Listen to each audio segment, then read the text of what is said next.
आज शनिवार आणि दर शनिवारी आपण काय करत असतो? एक प्रयोग, नवीन प्रयोग शिकत असतो है ना। आज सुद्धा आपण एक प्रयोग शिकणार आहे।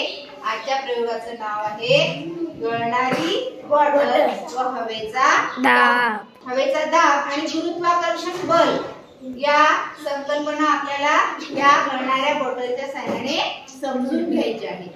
या प्रयोगासाठी आपल्याला साहित्य लागणार आहे एक प्लास्टिकची बॉटल, जी बिस्लरी असते ना पाण्याची, ती एक बिस्लरी लागणार आहे। त्यानंतर पाण्यात विरघळणारा कोणताही रंग चालेल, लाल, पिवळा, हिरवा, निळा कुठलाही रंग चालेल।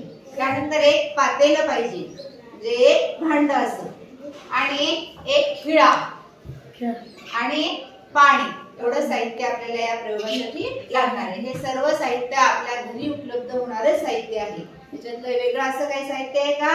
नाही। बॉटल पण आपल्याकडे असते, खिळा पण असतो, पाणी पण असते आणि भांड सुद्धा असते। या साध्या साध्या गोष्टीतून हा आपण प्रयोग शिकणार आहे। आता बघा, या प्रयोगासाठी हे लागणारं सगळं साहित्य याच्यामध्ये आणलेलं आहे। हे काय आहे? पातेलं। काय आहे? पातेलं। नंतर ही काय आहे? बॉटल, बिस्लरीची बॉटल। त्यानंतर हे आहे रंग, आपल्याला कुठलाही रंग लागणार आहे, त्यासाठी यातला कुठलाही रंग आपण वापरणार आहे। त्यानंतर हा आहे खिळा, दिसला? आणि ही आहे बॉटल मध्ये आणलेलं पाणी, जे आपल्याला प्रयोगासाठी लागणार आहे।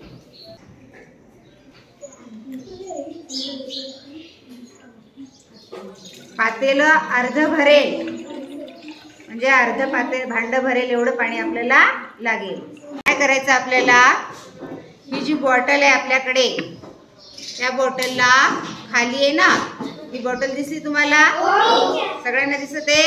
या बॉटलला काय करणार आहे मी? खालून थोडंसं जागा सोडून देऊन एक छिद्र पाडणार आहे।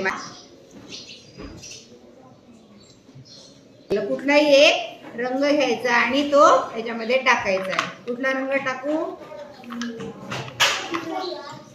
लाल। हा, हे बघा लाल कलर आहे, हा घेते आणि मी याच्यामध्ये टाकून मिक्स करते। हा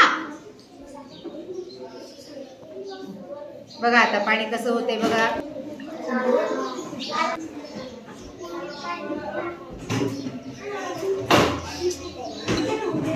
छिद्रावर तिथे छिद्र पाडलं, तिथे बोट ठेवणार आहे आणि हे पाणी मी याच्यामध्ये टाकून घेणार आहे। हा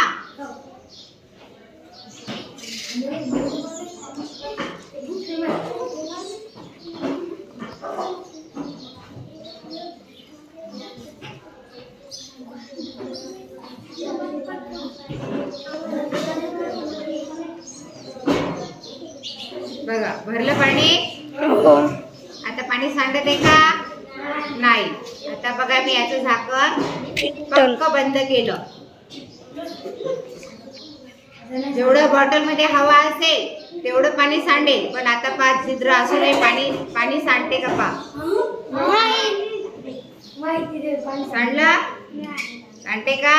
नाही। पण जर मी याला दाबलं तर दाबलं की काय होते? सांडते। पण बघा, दाबलं नाही तर सांडते का? नाही। सांडायला लागलं का आता? नाही। पाणी सांडते? नाही। का बरं सांडत नाही रे पाणी? हवा भरलेली आहे का? नाही, हवा नाही आहे। हवा जर असली तर हवेनं त्या पाण्याला खाली ढकललं असतं, है ना? आता पाणी ढक्कन लावलेलं आहे म्हणून याच्यात हवा गेली नाही। आता बघा, ते हवेचा दाब निर्माण होतो आणि गुरुत्वाकर्षण शक्ती काय करते? त्याला ओढून घेते आपल्याकडे। पण आता हे असं बॉटल आहे, आता मी थोडंसं झाकण काय करते, असं ढिल्लं करते। हा आता लय मोठं। आता बघा काय होते? आता पुन्हा झाकण बंद करून घेते। आता बघा, छिद्र असूनही पाणी सांडते का? असं का बरं होते रे? कारण की बॉटलचं झाकण पक्क लागल्यामुळे हवेचा दाब बॉटल मध्ये निर्माण झाला का? नाही। आणि बॉटल मध्ये हवेचा दाब निर्माण झाला नाही म्हणून गुरुत्वाकर्षण शक्तीनं पाण्याला आपल्याकडे ओढलं नाही। पण जेव्हा मी बॉटलचं झाकण सैल करते, थोडंसं सैल केलं तरी पण पहा काय होते की गुरुत्वाकर्षण शक्ती आणि हवेचा दाब यामुळे पाणी हे खाली ढकलल्या जाते आणि खाली सांडल्या जाते आहे. तुमच्या समोर मी सगळ्यांच्या समोर छिद्र पाडलं. आता पाणी सांडत आहे का? नाही सांडत. आता तुम्ही एक जणांनी याचं झाकण ढिल्ल करून टाकायचं. एक पक्क लावून घ्यायचं आणि छिद्रावरचं बोट काढून टाकायचं. त्याला पक्क लावायचं. थोडस जरी ढिल्ल असलं तरी पाणी काय होते छिद्रातून बाहेर येते. आता बघा बॉटल भरलेली आहे भरलेली. बॉटलला छिद्र पाडलं आपण सगळ्यांच्या समोर. पाणी सांडत आहे का? का बरं सांडत नसेल बरं? कारण की हवेचा दाब आहे का बॉटल आतमध्ये? हवेचा दाब त्याच्यामध्ये नसल्यामुळे गुरुत्वाकर्षण शक्ती त्याच्यावर काहीच बल लावू शकत नाही. पण आता पहा, जसं मी बॉटलचं झाकण लूज करते असं दाबलं तरी पण काय त्याच्या हवेच्या दाबावर परिणाम होतो. बघा थोडस जरी दाबलं तर पाणी दिसते तुम्हाला. आता म्हणून काय करायचं, सर्व एकदम काठावर ठेवावं लागते आणि हळू मला बॉटलचं झाकण ढिल्ल करायचं. कळते त्यांना? नाही. आता उघडून पहा झाकण. थोडं तिकडे धरायचं पाणी. बघा उघडलं. पाणी सांडत आहे? नाही सांडत आहे ना. आता पुन्हा लावून घे. काय झालं? बंद झालं. म्हणजे छिद्र असून सुद्धा हवेचा दाब त्याच्यावर परिणाम होऊ शकत नाही आणि गुरुत्वाकर्षण बल सुद्धा त्याला खाली ढकलू शकत नाही. मग ते बल काय करते, पाण्याला खाली ओढते आणि हवेचा दाब काय करतो, त्याला पाण्याला ढकलतो. दोघं जणांचं बल लागून पाणी खाली ढकलल्या जातं. आता हे बंद असल्यामुळे याच्यावर कोणताच हवेच्या दाबाचाही परिणाम होत नाही आहे आणि पाण्याचा हे गुरुत्वाकर्षण शक्तीचा सुद्धा याच्यावर परिणाम होत नाहीये.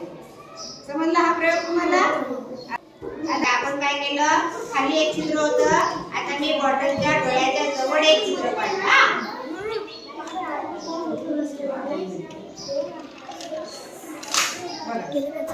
छिद्र काढलं. आता काय करणार आहे मी, आणखी पाणी भरले मी या छिद्राच्या थोडस खालीपर्यंत.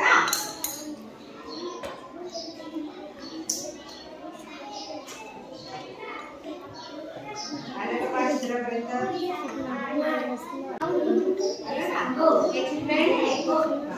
छिद्राच्या थोडं खाली राहायला पाहिजे एवढं छिद्र पडलं. आता मी बॉटलचं झाकण फक्त लावून घेते. लावलं. पहिले झाकण लावलं, पाणी गळणं बंद झालं होतं.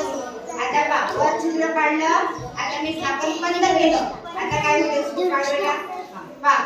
आता काय होते, इकडे उसा काढा, इकडे उसा. आयुष्य इकडून ये. आयुष्या लक्षात आला प्रयोग. एवढंस छोटस जरी छिद्र पाडलं तरी त्याच्यातून हवेनं काय केला, हवेचा दाब निर्माण झाला आणि झाकण बंद आहे तरी पण पाणी काय होते, सांडत आहे. आता पहा मी एक छिद्रावर, जिथे छिद्र पाडलं होतं ना त्या छिद्रावर बोट ठेवते. बघा काय झालं, हवेचा दाब बंद झाला. त्याच्यामुळे खाली छिद्र असून सुद्धा पाणी गळत आहे का? म्हणजे हवेचा दाब कसं काम करते हे तुम्हाला समजलंय प्रयोगातून? सगळ्यांना समजलं? असंच आपण प्रत्येक शनिवारी एक नवीन नवीन प्रयोग शिकू आणि नवीन नवीन विज्ञानाची माहिती आपण घेऊ. की जर बॉटलचं झाकण बंद आहे तर पाणी का गळत नाही आहे, याचं उत्तर मिळालं तुम्हाला? का गळत नाहीये सांगा?